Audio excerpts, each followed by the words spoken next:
السلام عليكم ورحمة الله وبركاته.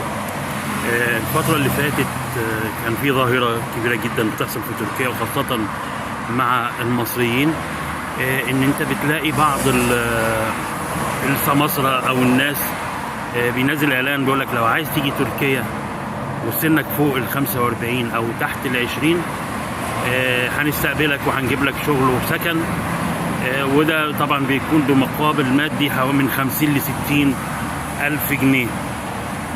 طبعا الكلام ده كله يا جماعة نصب، واحنا لساننا دلدل في التعليقات والناس لسانها دلدل في التعليقات.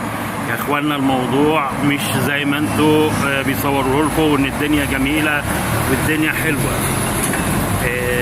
ليه اقل من ال 20 وليه فوق ال 45؟ لان السن ده او الفئة العمرية ديت ما بتحتاجش تأشيرة من القنصلية التركية في مصر. ديت كل الموضوع ان انت بتاخد تأشيرة اونلاين ثمنها 31 دولار، يعني في حدود ال 1500 جنيه. هتقطع لك تذكرة طيران 13 ب 14 ألف، قول كله على بعضه 15 16 ألف، فما فيش لا 50 ألف ولا 60 ألف. المشكلة مش ان انت تيجي، المشكلة ان فعليا ما فيش هنا تقنين اوضاع. يعني بتيجي مش هتعرف تقدم على إقامة علشان تقدر تتواجد في البلد بشكل قانوني. يعني 30 يوم من دخولك تركيا، بعد 30 يوم أصبحت أنت مخالف ومعرض للإهانة ومعرض للسجن ومعرض للترحيل.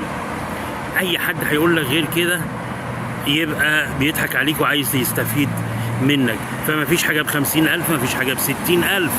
هو الموضوع كله من 15 ل 16 ألف جنيه علشان تخش تركيا. إنما المشكلة الكبيرة إن أنت هتيجي مش هتلاقي إقامات، هتبقى مخالف، يبقى زي ما احنا قلنا هتتعرض للإهانة وللحبس وقد تصل إلى الترحيل. وهم بينقوا السن اللي فوق ال 45 واللي تحت ال 20 عشان موضوع التأشيرة الاونلاين. في ناس كتير اخواننا هنا سبناها فوق ال 50 و55 سنه، اقسم بالله قاعدين على الارصفه وفي الشوارع مش عارفين يعملوا ايه، والناس اللي عشموهم وجابوهم طبعا خليوا بيهم.